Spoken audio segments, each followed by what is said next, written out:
आज हम डिस्कस करने वाले हैं MEC 101 माइक्रो इकोनॉमिक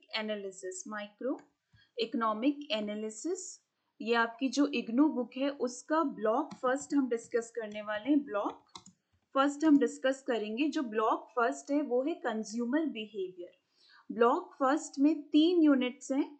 पहले हम इसका ओवरव्यू लेंगे कि इन डिटेल हमें कौन कौन से क्वेश्चन डिस्कस करने हैं। ये बेसिक कंसेप्ट्स हैं। ऑल दी बेसिक कंसेप्ट जो आपने पहले भी स्टडी करे होंगे अपने बैचलर्स में और अपने 11th-12th में आपने इन कंसेप्ट को डिस्कस किया होगा। हम थोड़ा इन्हें रिवाइज करेंगे सो दैट आगे के जो कंसेप्ट है हमें अच्छे से समझ आए। ठीक है, सबसे पहले theory of consumer behaviour. Theory of consumer behaviour क्या है? ये इसमें हम स्टडी करते हैं बिहेवियर ऑफ एन इंडिविजुअल। जो एक इंडिविजुअल पर्सन है, एक इंडिविजुअल कंज्यूमर है, उसके बिहेवियर को स्टडी किया जाता है कि कैसे वो अपने रिसोर्सेज को how to allocate their limited resource. जो एक कंज्यूमर के पास लिमिटेड रिसोर्स होते हैं, किस तरीके से वो उनका यूज करता है सो दैट उससे उसको जो सेटिस्फेक्शन मिले वो मैक्सिमम मिले, मैक्सिमम लेवल ऑफ सेटिस्फेक्शन उसे रिसीव हो। ठीक है, नेक्स्ट है यूटिलिटी। क्या होता है यूटिलिटी? क्या कंसेप्ट है? यूटिलिटी का मतलब होता है want satisfying power of a commodity. ठीक है, एक पर्सन की नीड को कितना सेटिस्फाई कर रही है कोई भी कमोडिटी, दैट इज यूटिलिटी। अब यूटिलिटी को मेजर करने के हमारे पास 2 अप्रोचेस हैं। There are 2 approaches. पहली जो अप्रोच है कार्डिनल यूटिलिटी। पहली अप्रोच कौन सी है? कार्डिनल यूटिलिटी जो मार्शल ने दी है। दूसरी जो अप्रोच है वो कौन सी है? Ordinal utility. ऑर्डिनल यूटिलिटी पे जिसका नाम आता है वो हिग्स, पेरेटो, इन सब का नाम आता है ऑर्डिनल यूटिलिटी। कार्डिनल यूटिलिटी क्या होता है? जब यूटिलिटी को मेजर करा जा सकता है इन टर्म्स ऑफ नंबर। ऐसा बोलते हैं जो पर्सन है, मार्शल बोलते हैं जो पर्सन है उसके सेटिस्फेक्शन को हम मेजर कर सकते हैं इन टर्म्स ऑफ नंबर। जैसे 1, किसी पर्सन को किसी कमोडिटी को कंज्यूम करके 1 यूनिट का सेटिस्फेक्शन हुआ, 2 यूनिट का सेटिस्फेक्शन हुआ और 3 यूनिट का सेटिस्फेक्शन हुआ। ठीक है, नेक्स्ट है ऑर्डिनल यूटिलिटी। अब जो हिग्स हैं, पेरेटो हैं, ये कहते हैं यूटिलिटी को हम नंबर्स के टर्म पे मेजर नहीं कर सकते, वो बिल्कुल अनरियलिस्टिक हो गया।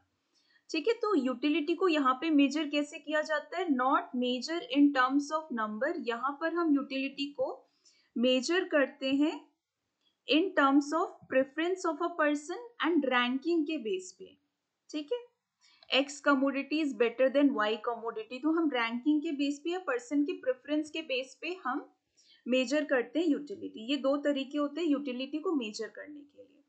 नेक्स्ट है measure of utility. Total utility का कंसेप्ट होता है और मार्जिनल यूटिलिटी का कंसेप्ट होता है। ये आपने प्रीवियसली भी पढ़ा होगा।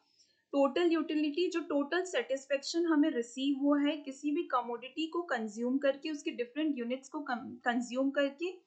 और मार्जिनल यूटिलिटी क्या होता है? जो भी एडिशनल यूटिलिटी हमें रिसीव हो रही है from a consumption, that is marginal utility. इसका फॉर्मूला क्या है? मार्जिनल यूटिलिटी अगर निकालना है तो change in total utility upon change in quantity. और टोटल यूटिलिटी हम ऐड कर देंगे जितनी भी हमें यूटिलिटी रिसीव हुई है पहली कमोडिटी को कंज्यूम करके, सेकेंड कमोडिटी को उसी का सेकेंड यूनिट कंज्यूम करके जितनी भी यूटिलिटी रिसीव हुई है उसका टोटल होता है टोटल यूटिलिटी। ठीक है, अब टोटल यूटिलिटी और मार्जिनल यूटिलिटी के बीच में क्या रिलेशनशिप है? सो इसका ग्राफ कुछ इस तरीके से बनता है। टोटल यूटिलिटी का जो ग्राफ होता है डाउनवर्ड स्लोपिंग होता है। टोटल यूटिलिटी का जो ग्राफ होता है वो क्या होता है? Downward sloping. ये हमारा टोटल नहीं, मार्जिनल यूटिलिटी का ग्राफ आपका डाउनवर्ड स्लोपिंग होता है और टोटल यूटिलिटी का ग्राफ कुछ इस तरीके से होता है, increasing with decreasing rate. Top पे पहुंच गए फिर स्टार्ट डिक्लाइनिंग। ठीक है, जब हमारी जो मार्जिनल यूटिलिटी होती है वो डिक्लाइन हो रही होती है, ठीक है, ये डिक्लाइन हो रही है, इस टाइम पे हमारी जो टोटल यूटिलिटी होती है वो इंक्रीज हो रही होती है बट डिक्रीजिंग रेट के साथ। जब मार्जिनल यूटिलिटी 0 पे पहुंच जाती है, ये इस लाइन पे क्या, ये एक्स एक्सिस है, यहाँ 0 है, तो उस टाइम पे जो हमारी टोटल यूटिलिटी होती है, टोटल यूटिलिटी क्या होती है, अपने मैक्सिमम पे होती है, ठीक है।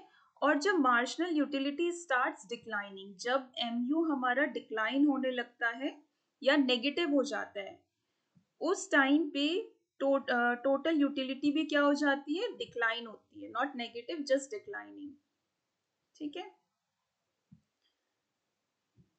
नेक्स्ट है लॉ ऑफ यूटिलिटी में। लॉ ऑफ यूटिलिटी में जो कंसेप्ट, इसमें दो लॉस है। पहला है law of diminishing marginal utility, law of diminishing marginal utility.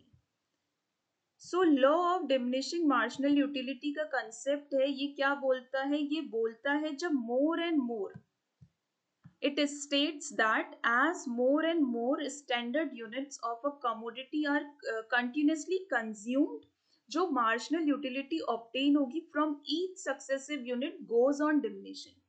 जब हम किसी भी commodity को consume करेंगे, उसकी हम एक standard unit consume कर रहे हैं, और जो consumption है वो क्या होना चाहिए, continuous होना चाहिए। ये नहीं कि रुक रुक के consumption हो रहा है, continuous consumption हो रहा है, ठीक है।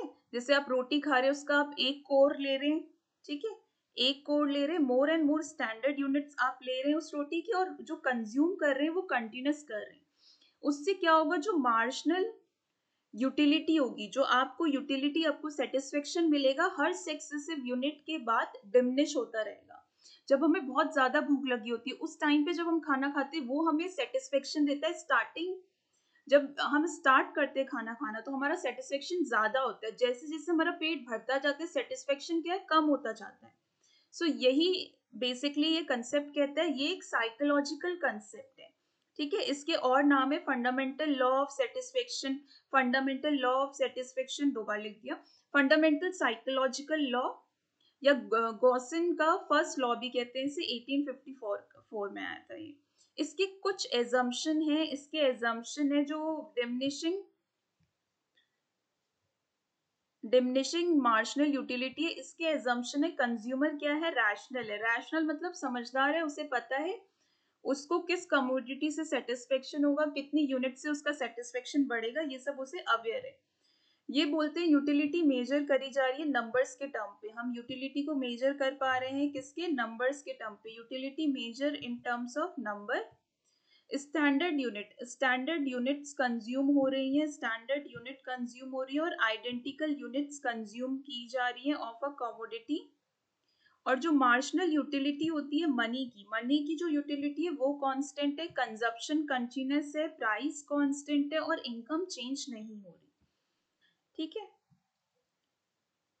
और ये law of diminishing marginal utility कहाँ पे अप्लाई नहीं करता, in case of money. Money तो कितना ज्यादा है, हमारा सेटिस्फेक्शन कभी भी कम नहीं होगा, जितना ज्यादा होगा उतना ज्यादा सेटिस्फेक्शन होगा। सो यहाँ पे ये अप्लाई नहीं करता। और एल्कोहल या ड्रग्स, ये एडिक्टिव चीजें, इन पे भी ये अप्लाई नहीं करता। Goods which are in fashion, reading, listening music, ये सब एग्जाम्पल है।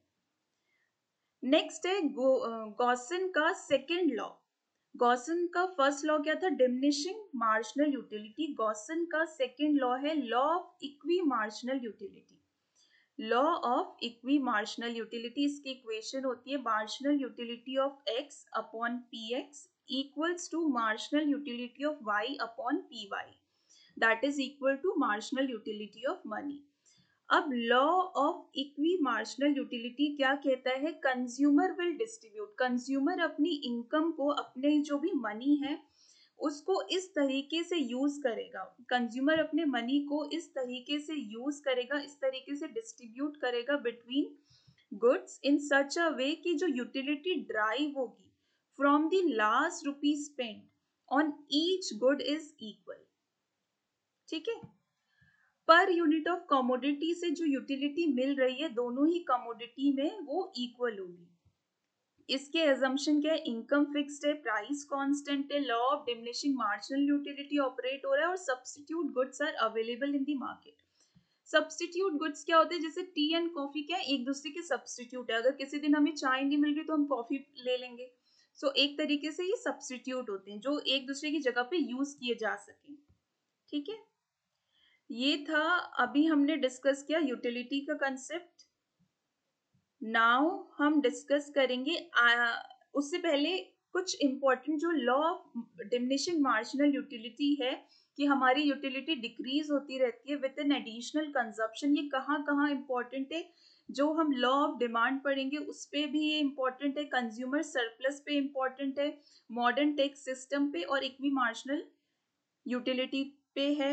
लॉ ऑफ सप्लाई पे भी ये यूज होता है।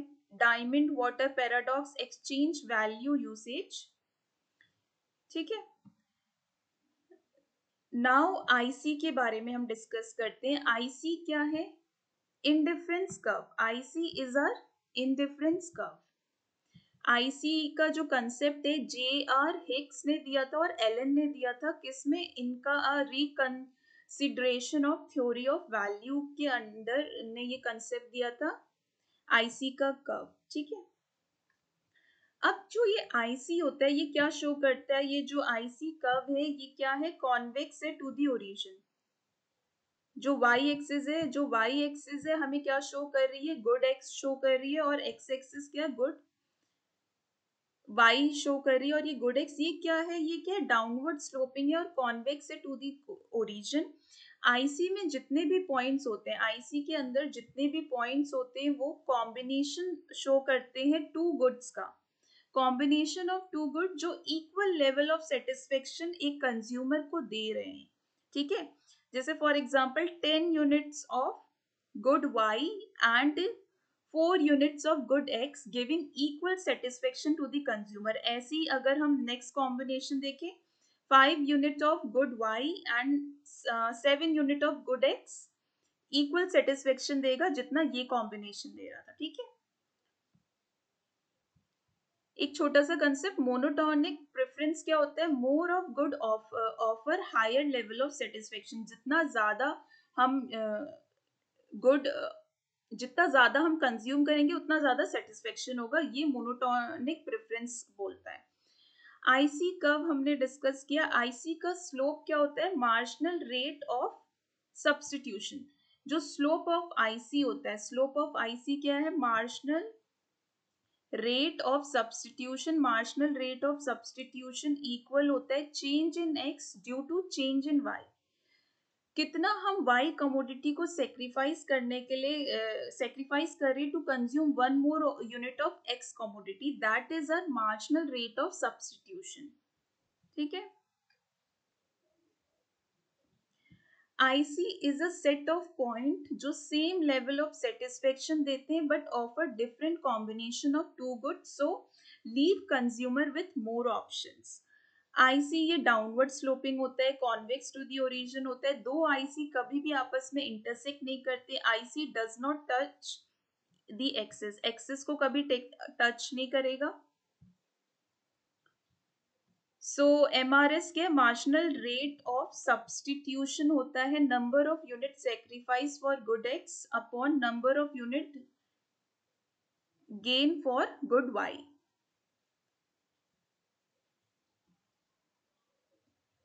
नेक्स्ट है बजट लाइन। नेक्स्ट क्या टॉपिक है? Budget line.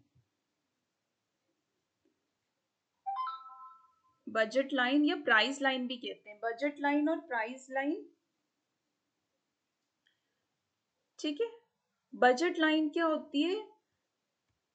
Different combination of two goods. Budget line क्या है? Different combination of two goods consumer can buy with given money, income और प्राइस लेवल, ठीक है।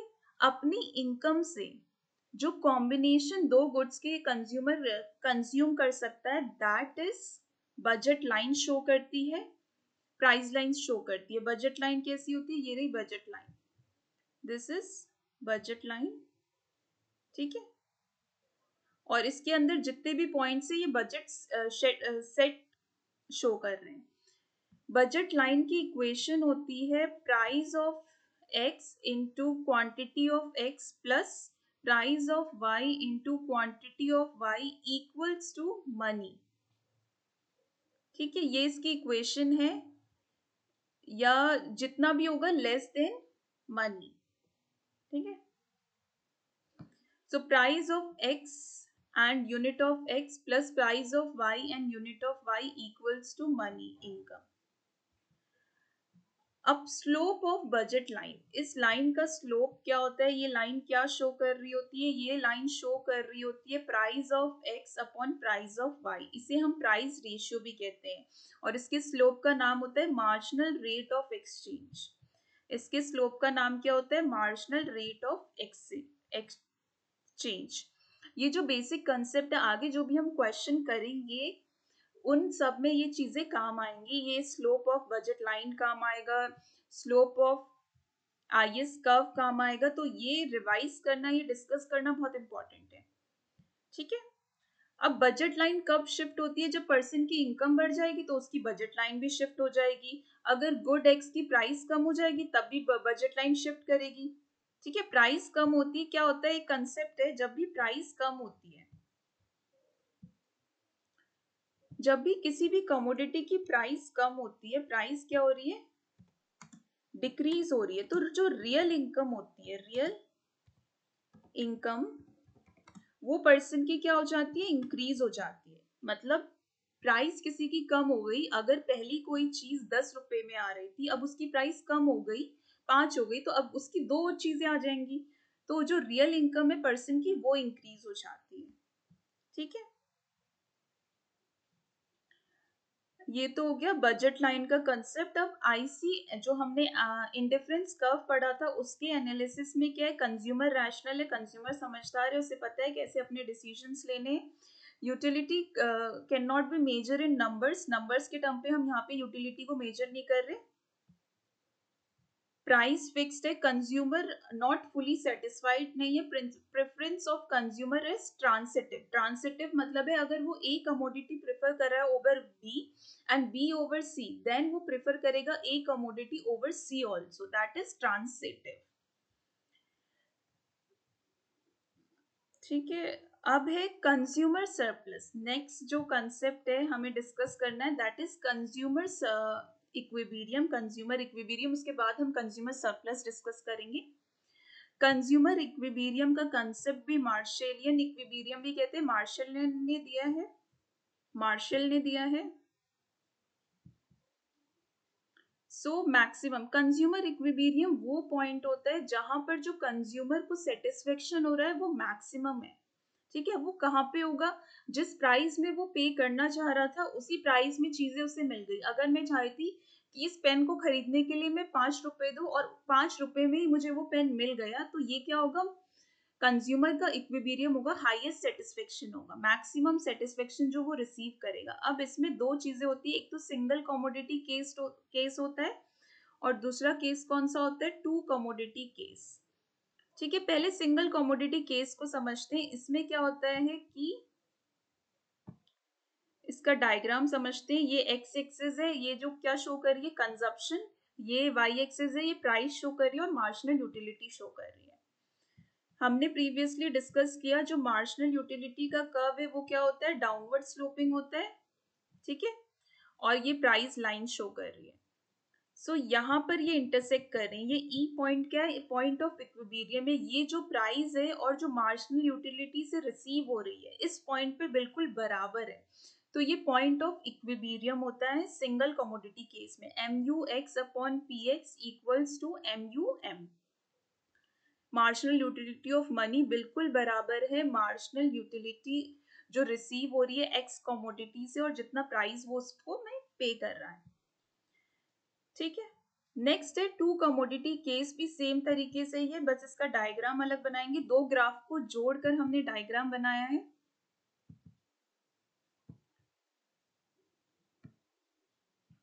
ये वाई एक्सिस है, ये एक्स एक्सिस है. सेम ये भी ऐसे ही है. इसमें ये दोनों की मार्जिनल यूटिलिटी है. Marginal utility of X commodity, marginal utility of Y commodity. Marginal utility of Y commodity. और यहाँ इनका इंटरेक्शन कहाँ पे हो रहा है? दोनों की जहाँ पे प्राइसेस सेम है. ये जहाँ पे एक दूसरे को काट रहे, marginal utility of X and marginal utility of Y, दोनों एक दूसरे को जहाँ इंटरसेक्ट कर रहे हैं और जहाँ दोनों के प्राइस एक दूसरे को इंटरसेक्ट कर रहे हैं, वो पॉइंट ऑफ इक्विलिब्रियम है। ठीक है, ये ई पॉइंट जहां पर हमारा M U X upon P X equal है एम यू, ये वाई होगा, M U Y upon P Y equals to M U M. ये क्या है, वाई है। ठीक है, नेक्स्ट है, अब ये तो हमने पढ़ा था एम यू मार्जिनल यूटिलिटी के कंसेप्ट से, मार्जिनल यूटिलिटी का यूज करके हमने कंज्यूमर का इक्विलिब्रियम निकाला। नेक्स्ट हम आईसी एनालिसिस से भी कंज्यूमर का इक्विलिब्रियम निकाल सकते हैं, जहां पर बजट लाइन और आईसी कर्व टेंजेंट होते हैं। IC curve is tangent to budget line, वो पॉइंट ऑफ इक्विलिब्रियम होता है।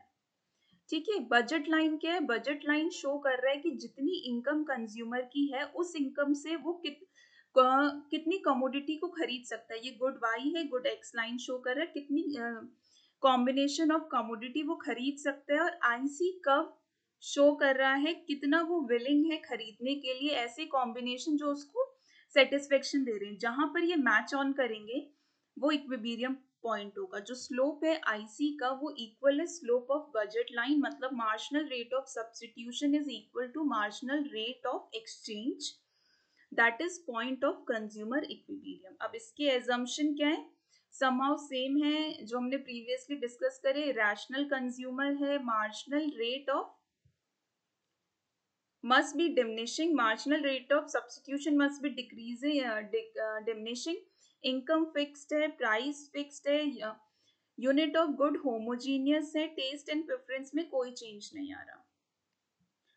नाउ जो कंसेप्ट है कंज्यूमर सरप्लस, कंज्यूमर सरप्लस क्या होता है, कंज्यूमर सरप्लस क्या है, जब price that consumer is willing to pay is higher, ये ज्यादा है टू द प्राइस जो उसे एक्चुअली पे करना पड़ रहा है, दैट इज कंज्यूमर का सरप्लस हुआ है, कंज्यूमर का फायदा हुआ है। कब होगा, जितना वो चाहता था पे करना। अगर हम किसी बुक को खरीदने के लिए 100 रुपए देना चाहते थे और वो बुक मुझे 50 में मिल गई, तो यहाँ पर क्या है, मेरा जो सेटिस्फेक्शन है या मेरा जो सरप्लस है वो बढ़ जाएगा, कंज्यूमर का सरप्लस इंक्रीज हो जाएगा।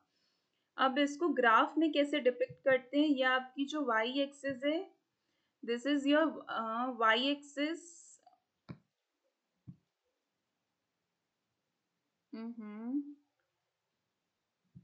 ये क्या है, वाई एक्सिस है और ये एक्स एक्सिस है। वाई एक्सिस प्राइस और यूटिलिटी दिखा रही है। मार्जिनल यूटिलिटी हमें पता है डिमिनिशिंग होती है, ऐसे नीचे जाता है, इसका कब, लॉ ऑफ मार्जिनल यूटिलिटी का पढ़ा था, डिमिनिशिंग, ये नीचे की तरफ जा रहा है। अब इतना प्राइस कंज्यूमर को पे करना पड़ रहा है, ठीक है, इतना प्राइस उसे पे करना पड़ रहा है, बट वो विलिंग था यहां तक प्राइस पे करने के, तो बचा हुआ ये जो एरिया होगा ये क्या होगा, कंज्यूमर का सरप्लस। ठीक है, जैसे ये ठीक है, विलिंगनेस टू पे। अब नाउ जो कंसेप्ट है डिमांड का, डिमांड क्या होता है, डिमांड होता है डिजायर एबिलिटी टू पे एंड विलिंगनेस टू पे। एक पर्सन की डिजायर हो, किसी चीज को खरीदने की डिजायर हो, उसके पास वो एबिलिटी हो उस चीज को खरीदने की, साथ ही साथ वो विलिंग हो कि मुझे वो चीज खरीदनी है, दैट इज डिमांड। ठीक है, सो डिमांड, जो डिमांड होती है, जो फैक्टर अफेक्ट करते हैं डिमांड को, price of that commodity, change in distribution of income, income में जो चेंजेस आ रहे हैं उस पर भी डिपेंड करती है किसी कमोडिटी की डिमांड, सेविंग या रेट ऑफ इंटरेस्ट पे डिपेंड करती है, पर्सन का टेस्ट एंड प्रेफरेंस पे डिपेंड करती है, गवर्नमेंट पॉलिसी पे डिपेंड करती है, कंज्यूमर एक्सपेंडिचर पे डिपेंड करती है, related price of other goods की क्या प्राइस है मार्केट में, पॉपुलेशन चेंज, इन सारी चीजों पे डिपेंड करती है डिमांड कितनी होगी। एक कंसेप्ट होता है एंजल कर्व,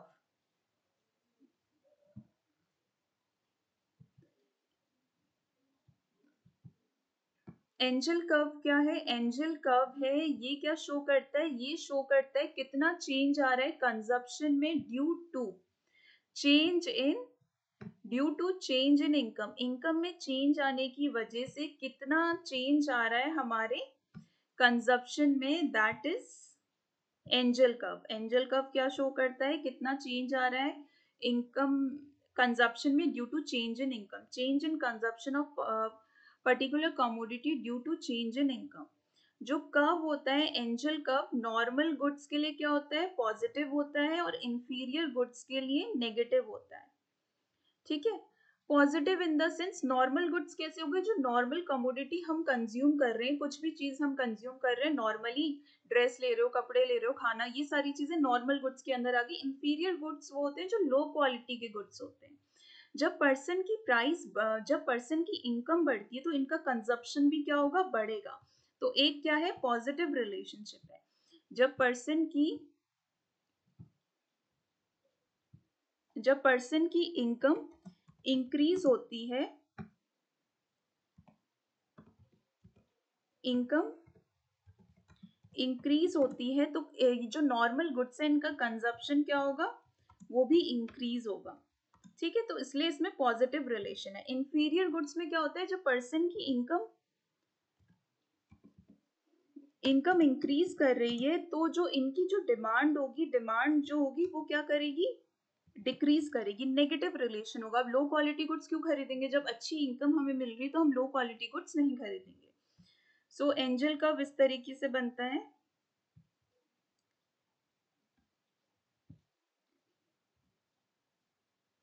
ये हमारा एंजल कर्व शो कर रहा है। ठीक है, ये वेरियस आईसी कर्व्स दे रखे हैं, IC1 IC2। इनकम बढ़ने से किस में शिफ्ट आता है? आईसी कब शिफ्ट होगी? पर्सन की इनकम बढ़ रही है तो अब ज्यादा quantity of X and Y वो खरीद पाएगा, फिर इनकम बढ़ेगी ज्यादा। जहां ये जो पॉइंट्स जा रहे हैं ये क्या शो कर रहे हैं? Positive relationship. ठीक है, इंफीरियर गुड्स और नॉर्मल गुड्स दोनों का ही कर्व साथ में दिखाया एंजल कर्व। सो ये पॉजिटिवली रिलेटेड है, और ये जो कॉनकेव बन रहा है ये नेगेटिवली रिलेटेड है, इनवर्सली रिलेटेड है इंफीरियर गुड्स। ठीक है, डिमांड कर्व क्या होता है? डाउनवर्ड स्लोपिंग होता है। डिमांड कर्व शो करता है प्राइस और क्वांटिटी के बीच में क्या रिलेशन है। जैसे जैसे प्राइस इंक्रीज होगा डिमांड कम होगी, प्राइस डिक्रीज होगा डिमांड ज्यादा होगी। तो इसमें क्या होता है? इनवर्स रिलेशनशिप होता है। इसका कर्व डाउनवर्ड स्लोपिंग बनता है फ्रॉम लेफ्ट टू राइट। जो डिमांड फंक्शन है, डिमांड किस किस पे डिपेंड करता है? Price of X commodity, price of relative goods, income पे, टेस्ट एंड प्रेफरेंस पे, और एक्सपेक्टेशंस पे। ऐसी मार्केट डिमांड फंक्शन डिपेंड करता है price of X, price of relative good, income, text text नहीं, test and preference, expectation, government policy, और YD क्या है? डिस्ट्रीब्यूशन ऑफ इनकम, और ये है size and composition of population. ठीक है, सो जो movement along the demand curve में मूवमेंट क्या आता है? एक्सटेंशन या कॉन्ट्रेक्शन होता है। डिमांड शिफ्ट आता है, शिफ्ट कब आएगा? इंक्रीज या डिमांड कर्व में शिफ्ट आता है जब चेंज इन अदर फैक्टर होता है, और डिमांड कर्व में मूवमेंट आते हैं जब चेंज इन प्राइस की वजह से बाकी चीजें कांस्टेंट रहेगी। लॉ ऑफ डिमांड क्या कहते हैं? एक इनवर्स रिलेशनशिप है क्वांटिटी डिमांडेड एंड प्राइस के बीच में। ठीक है, लॉ ऑफ डिमांड क्यों एग्जिस्ट करता है? उसके कुछ रीजन है, कुछ एक्सेप्शन है। कहाँ पे लॉ ऑफ डिमांड अप्लाई नहीं करता? लॉ ऑफ डिमांड कहता है कि एक इनवर्स रिलेशन है प्राइस एंड क्वांटिटी डिमांडेड पे, एक इनवर्स रिलेशन है। अब ये कहाँ पे अप्लाई नहीं करता? गिवन गुड्स पे। ठीक है, एक नेगेटिव रिलेशन है प्राइस एंड डिमांड पे। अगर प्राइस बढ़ेगी डिमांड कम होगी, बट गिवन गुड्स में ऐसा नहीं होता। जब इनकी प्राइस कम होती है इनकी डिमांड भी कम हो जाती है। नेसेसिटी में भी ऐसा नहीं होता, प्राइस में कुछ भी चेंजेस हो पर जो हमारी जो चीजें नेसेसिटी है वो तो हम किसी भी प्राइस में खरीदेंगे। बैंड वैगन इफेक्ट क्या होता है? ऐसे खर्चे जो हम करते किसी दूसरे को देख के, ये ना देख के कि प्राइस क्या है, बट किसी दूसरे को देख के हम जो खर्चे करते हैं। वेबलन गुड्स के केस में भी अप्लाई नहीं करता। वेबलन गुड्स क्या होते हैं, ये ऐसे गुड्स होते हैं जो थोड़े यूनिक होते हैं, ठीक है, यूनिक गुड होते हैं, आर्टिकल ऑफ डिस्टिंक्शन। सो इनको हम, चाहे इनकी वैल्यू कितनी भी हाई हो फिर भी इनकी डिमांड रहती है। कंस्पीशियस नेसेसिटी क्या होता है, conspicuous necessity it's like a status या सिंबल गुड होता है जो हम खरीदते ही हैं, जैसे फ्रिज हो गया, ये चाहे रेट कुछ भी चल रहा हो, ये एक तरीके से नेसेसिटी है। जब कंज्यूमर इग्नोरेंट होता है, वो देखता ही नहीं है प्राइस क्या है। फ्यूचर एक्सपेक्टेशन पे भी डिपेंड करता है। अगर हमें पता है किसी कमोडिटी की प्राइस इन फ्यूचर कम होने वाली है तो अभी से ही हम उसकी डिमांड कम कर देंगे कि जब कम होगी तब खरीदेंगे।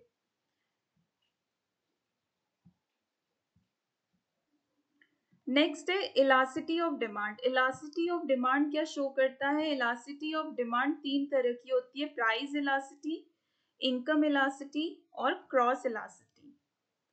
सो प्राइस इलासिटी शो करता है डिमांड में जो चेंज आता है ड्यू टू चेंज इन किसमें, प्राइस में चेंज आने की वजह से डिमांड में क्या चेंज आ रहा है। इनकम इलासिटी कि इनकम में चेंज आने की वजह से डिमांड में क्या चेंज आ रहा है। क्रॉस इलासिटी शो करता है कि एक कमोडिटी की प्राइस कम होने से दूसरी कमोडिटी की डिमांड में क्या चेंजेस आ रहे हैं, ठीक है।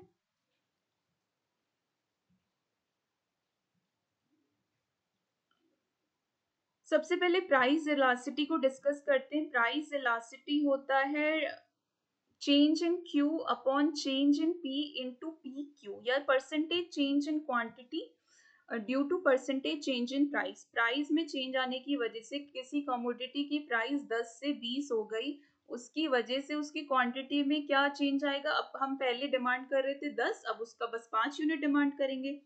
So that is price elasticity of demand. अब इसके कुछ टाइप्स होते हैं। सबसे पहले perfectly elastic demand. Perfectly elastic demand क्या होती है, परफेक्टली इलास्टिक डिमांड होती है ईडी इक्वल्स टू इंफिनिटी। ये हॉरिजॉन्टल लाइन होती है, ये क्या होती है, हॉरिजॉन्टल लाइन होती है, बिल्कुल पैरेलल टू एक्स एक्सिस। ये क्वांटिटी डिमांड के बिल्कुल पैरेलल है, ठीक है। प्राइस में कोई चेंज नहीं आ रहा, बट हमारी जो डिमांड है उसमें चेंज आ रहा है, कंटिन्यूसली वो चेंज हो रही है, तो ये परफेक्टली इलास्टिक डिमांड है।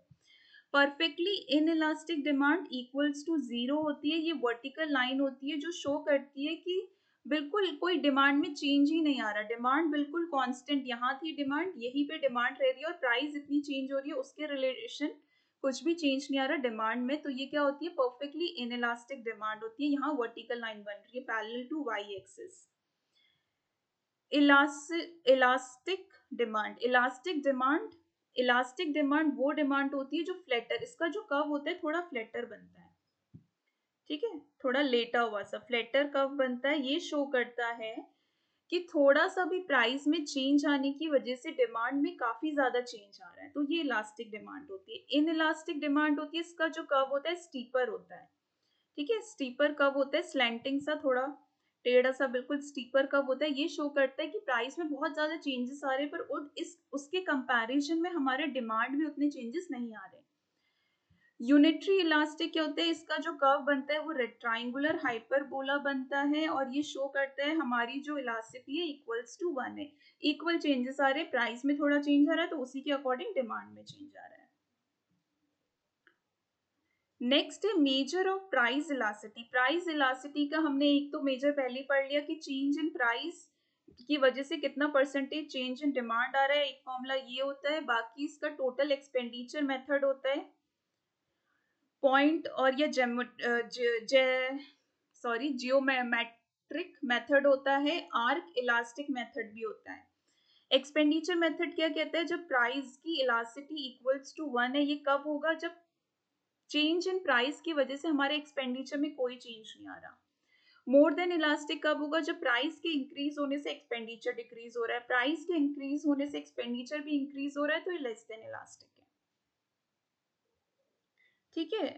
पॉइंट वाला मेथड क्या है, lower segment upon upper segment.